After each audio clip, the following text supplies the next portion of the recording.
Good morning and welcome to At the Sharp End, a weekly business show where we talk about business problems. And in this week's show, we're going to talk about the three key areas of business growth, or the three key barriers to business growth. And on the show today, I've got our very own Head of Digital Marketing, Haroon Rashid. Welcome, Haroon. Hello, Ian. Happy New Year. Happy New Year. Thanks. And welcome to the show, first show of 2015. There we go, I got the year right, unlike rehearsals, right? So let's kick right off and start off with those top three things then. So the three key areas that are keys to business growth are having a very, very clear vision, and you'll have heard me say that before, having the right team and actually building the right team, because there's an important difference there, and a scalable model. So just in summary, right vision, right team, scalable model. Anything you want to add to that, Haroon? Well, I mean, first of all, I think the order is really important as well that you've said there. I mean, I think everyone just stop doing those goals where you're saying you're going to go to the gym 3 times a week. Just use that time to clearly define the vision. And I think we've always said, on this show and other shows as well in our content, that the clearer you are about that vision, the better chance you have of actually achieving it. So it's all about making sure you know exactly what it is you're trying to do. Otherwise, without that, how do you know if you're going to be successful or not?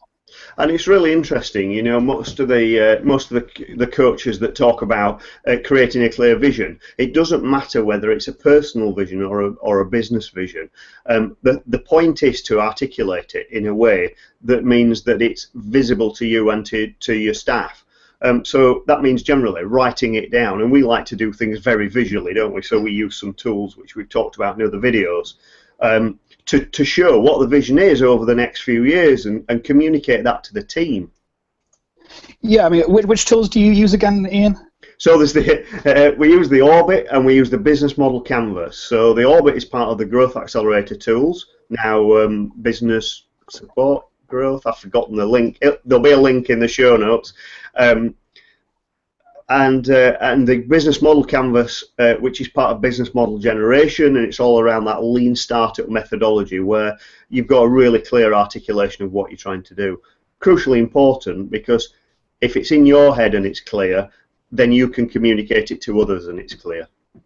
Yeah, and I think for me, because I don't do the business modeling as such in the company, but being someone who's I've been exposed to both the Orbit and the business model canvas, and I can say that both are very easy to kind of grasp and just to kind of pick up. So whichever type of company you are, just try them both out, see which one works for you. But the point is that they're very visual tools, and it's easier to communicate that vision clearly, isn't it, when it's a visual thing? It is, and you might need a coach actually to help you through that path to start with, just to get you on the road. And once you're on that road, then it's relatively straightforward to continually refresh it.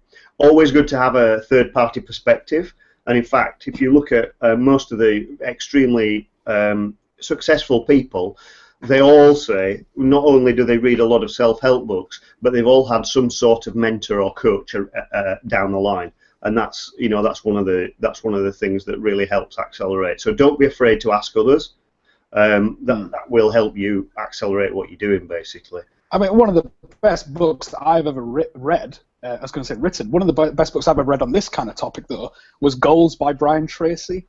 In fact, we'll put a link to that in the show notes as well. But that's really good at clearly defining those goals or that vision that you have. And there's a whole science behind it as well, which I find fascinating. But yeah, go check that out. No, there is as well. And if you check out Tim Ferriss's 4-hour work week, there's a whole movement around what Tim Ferriss is doing. And, the thing that unlocked his working 60 hours a week and making 60 grand a year to working whatever it is 5 hours a week and earning 60 grand a week, the whole unlocking process of that was actually recognizing where the value is and defining a vision of where he wanted to be, which wasn't worn out, no time for anything, stressed as hell. So he just figured out where he wanted to get to, and then what that path needed to look like. And that is really part of that process. So once you've got that vision part, then you know how you're going to get there pretty much. You've got to work on an action plan. But that brings us on to having the right team to execute it then. That's really important. But I'm going to throw in I'm going to add something slight onto that one though, about the right team, and I think that you need the right team with the right leader, because it's like, it's like a sports analogy. You could have a really great team, like an all-star team, football team or whatever, but if they don't have the right coach, it doesn't mean they're going to win any games or even go to a championship. But once they get the right coach with the right team, the right leader with the right team, then it's magic. Things happen. I think in the sports analogy, you've got two elements. There's two key positions that are really important in the team. So there's generally a manager on pitch with them, isn't there? A leader of the team, and they'll help set, drive, and motivate the team in game. Yeah. Right. Then you've got the manager or the coach that's actually on the sidelines and helps all the preparation, all the goal setting, all the things that make the team able to get to where they want to be and where they need to be. So there's two elements to that, and that's actually a really good analogy in business as well, because you've got your team, your day-to-day operational team, and then you end up with a board, which is the management team that are helping set these directions and saying, if it's operations, the operations guy's saying, right, okay, I've got to do these three things, they're prioritized, I'm going to set them out, set the team up so that they can achieve those, and that's really important. They've got to not only own the goals, but they've got to be able to delegate to their own team and execute them as well.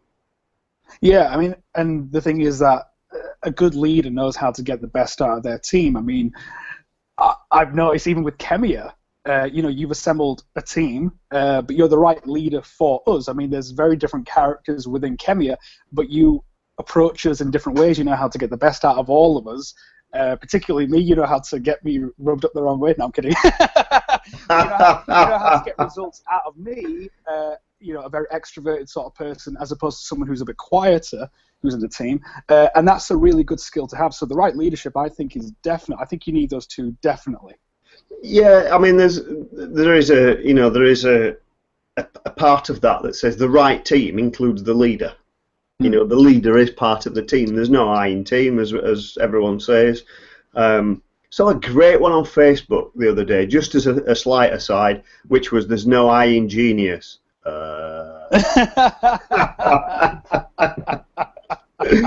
Sorry, I won't post that again. No.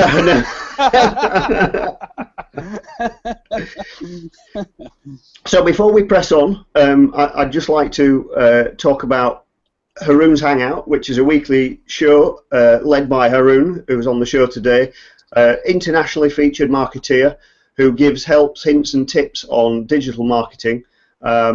I'm sure you'd like to subscribe to that via our blog or via any of the social media channels, Google+, Twitter, Facebook, etc., etc. And more recently, big shout out here to Movi. We've been using Movi a little bit, and what a great tool, actually, for communicating via video when you haven't got time to just get in contact with everybody. So check out Movi, everybody. We'll put a link in the show notes again. So, Haroon, back to the right team. So what do you think the key elements are in building the right team? Well, first of all, knowing it starts with that vision. So you think, okay, well, this is the vision. What skills do we need to get on board? I always use the Ocean's 11 analogy. So if you've all seen the George Clooney, Brad Pitt Ocean's 11 movie, they had the vision. They wanted to rob 3 casinos, and then they said, well, what skills do we need? And then they started to assemble the team that way. And I think that's just the first starting point. It just makes sense to do that. What skills do we need? Let's get them on board. And then you need to make sure that those people work well together. And then the third thing is, I think that as long as everyone has they fit the culture of the company or the ethos of the company, and they all have like a similar sort of ethics. It's not necessarily that they all work in the same way, because I think people work very differently, but as long as they all are aligned somehow in core values, then that's a great thing to have as well. What do you reckon, Ian? Actually, that's crucial. So, over the years, I've seen a lot of people and a lot of companies hire staff and even senior team members because of their history, what they've done. They're in a very similar industry.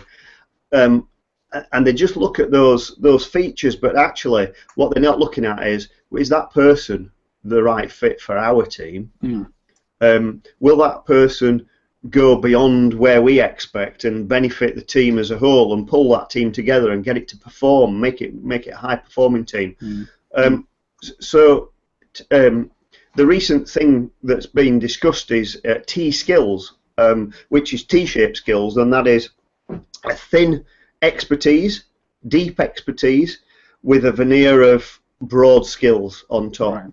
So team playing, communication, being well met, able to handle difficult situations are all the T skill type part of the bar at the top, and then the deep issues or the deep learning and knowledge is probably about sexual knowledge, or if you're in a technical environment, it could be about specific technical skills.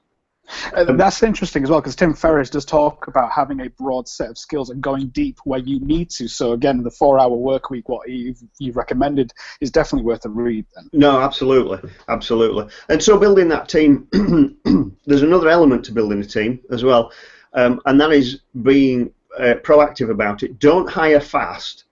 Hire the right person. So even if you're extremely stretched, it's actually better not to just rush out there and go, well, that person looks like they can do the job, we'll hire them, because a lot of the time you end up having to get rid of them. They don't fit, they weren't the right hire, and you just hired them because you were trying to make your life easier, rather than hiring them because you want to build the right team and grow the company and make it scalable. And that's what we're really talking about here. If you want a business growth strategy that is scalable, which neatly brings us on to the last point. I like that segue, really good. Well, yeah, thanks. I've been practicing over the holidays, So scalable model. Scalable models are interesting in their own right and difficult to do. A lot of companies will find a business and they'll find something that they can do, but they can never grow out of that because they've got a limited skill set or there's only so much demand for it. So Haroon, there's some exploratory tools around finding scalable models. You've been involved a little bit on doing some of the business model inside of it and some of the orbit that we mentioned earlier.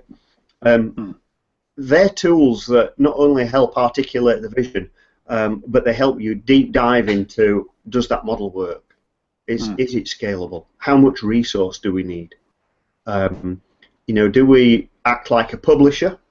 So we create some content like training or like we're doing right now that's scalable, and you can actually push that out and say, well, here's a bunch of stuff that you can get maybe for free, but it drives other work in. Or maybe it's an entry to paid content or something like that. And the basic thing there is, like a publisher, they'll create a fantastic piece of material, like a book, and then what happens? They stamp it out, and the stamping it out process is cheap, so they make all the money on the back end, but the cost of getting there is expensive, but that's a scalable model. If it sells well, they can print more books.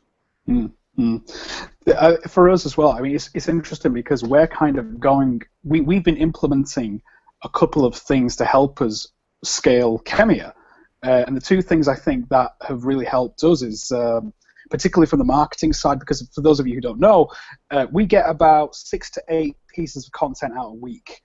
We have our own TV network. So for a small business, that's a lot. It's a big ask, but we do it consistently. And the way we've been able to do that is for 2 things. Number one is that we've developed systems with clear processes. Everybody knows what their job is, and everybody does it well. Second of all, it's been about replicating myself. So it's about basically replicating my skill set and helping other people do what I can do, so that it's not all dependent on one person. Because if you put all your eggs in one basket, God forbid if I get sick or if I'm on holiday or life happens, then the whole thing shuts down. So it's about, I think that you've actually mentioned that book, is it The E-Myth? Yes, yeah. That talks about that, yeah, so about developing systems and processes so that you can scale up. So I guess we'll put that in the show notes as well. But that'll probably be another good read for people. In fact, that's a book by Michael Gerber as well. Here's the Revisited. Helps when you stood next to your bookshelf, right? Yeah, a very good book, and does talk a lot about scale and capability.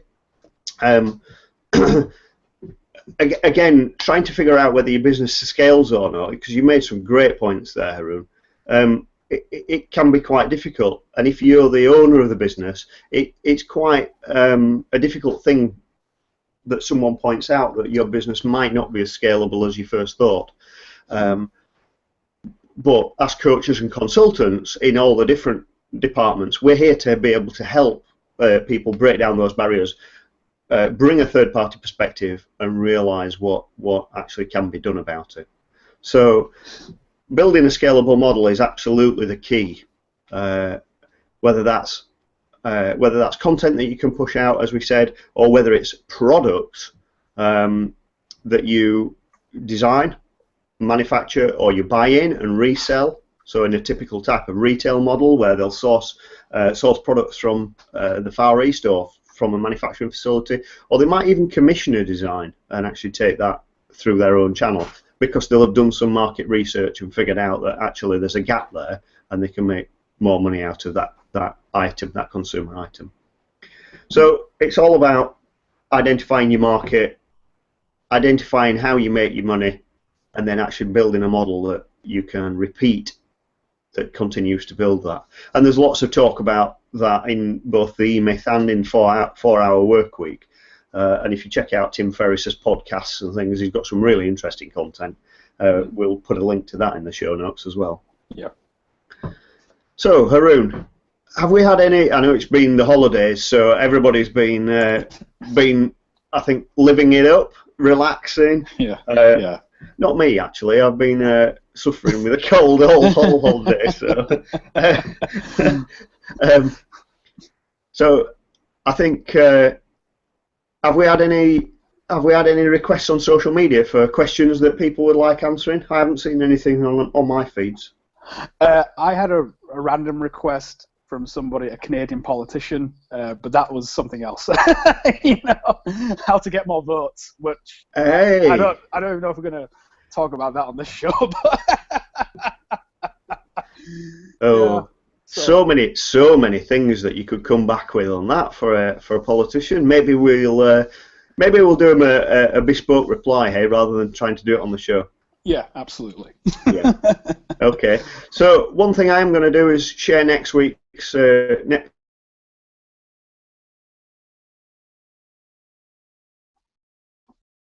So at the Sharper next week will be how to smash your goals on high performance, and on that show I'll have the Major, John Stevenson, with me.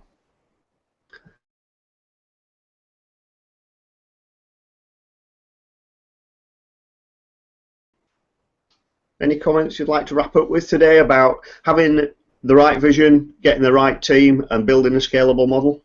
I just think that if everyone looks at the show notes, just avails themselves of those tools, contact Ian if you need any more help, because he's, you know, on the Growth Accelerator scheme, he's, you know, really experienced in this stuff, and I'm sure that we could help somehow.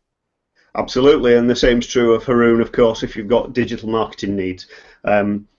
Really key to say we're about actually helping people and training people and building teams ourselves. So not only do we help deliver innovation, but we actually transfer knowledge onto our clients, bespoke to them, I have to say.